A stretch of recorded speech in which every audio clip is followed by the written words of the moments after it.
Hello, thank you for the opportunity to speak today and provide testimony. Pull it closer. Yes. The acoustics are loud. Yes. My name is Ivelisse Gilestra, and I am the community organizer for College and Community Fellowship. And we have been providing service for 20 years for formerly incarcerated women, direct services, in helping them achieve a college degree.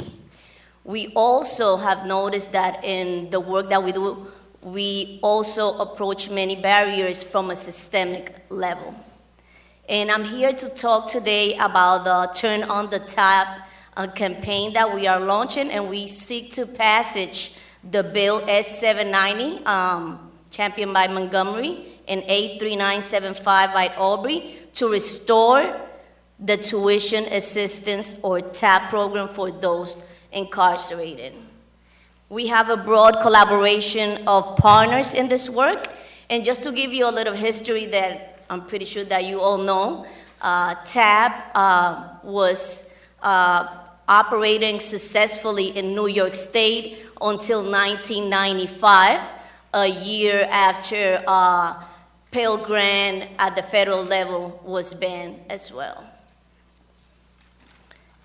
So in the executive chamber fiscal year of 2021, the budget briefing book states that New York is leading the nation in expanding access to a quality and affordable college tuition.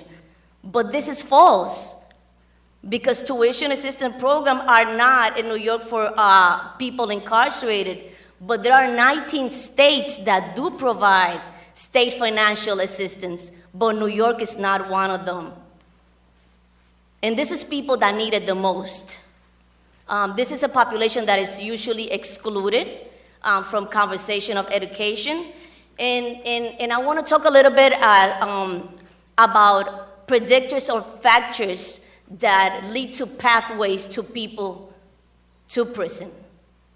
One of them is growing up in a marginalized community, which is usually characterized by low rates of education attainment, criminalization of poverty.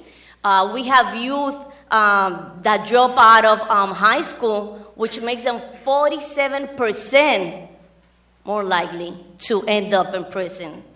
So we need to uplift these communities that need it the most. Access to higher education also produces a multi-generational effect, disrupting that intergenerational poverty. We have seen that parents that partake in college prison models and education inside, there's a likelihood that their kids will be motivated to do the same, even if their parent is incarcerated. So education usually provides better employment, autonomy, which reduces the reliance of government assistance, and upward mobility. So education provides a myriad of benefits and has the potential, like I said again, to uplift the community that has been marginalized, excluded.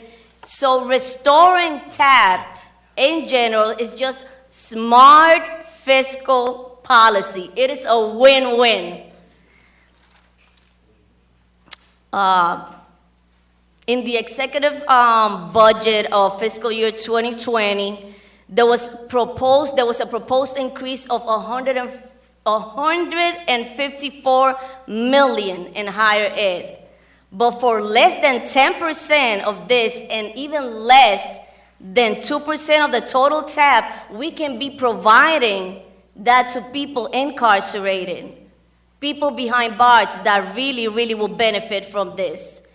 So since this is an entitlement program, this will not take from non-traditional students, which is something that is a myth that we need to debunk. This does not take from non-incarcerated students. So this is an issue of educational equity.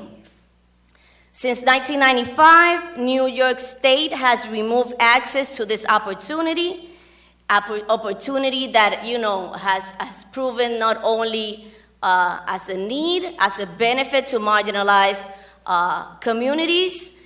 I know personally the powerful benefits of education as being transformative. I am a formerly incarcerated woman. While in prison, I use education as a catalyst to that transformation. And not only education gave me the tools to navigate the many barriers that I have encountered in transitioning back into society, but it has equipped me, it has really built me in order to understand the factors that led me into prison. So this has been transferring to my family, into my community. People that attain an education are very much involved with civic engagement because you want to give back that gift that was given to you.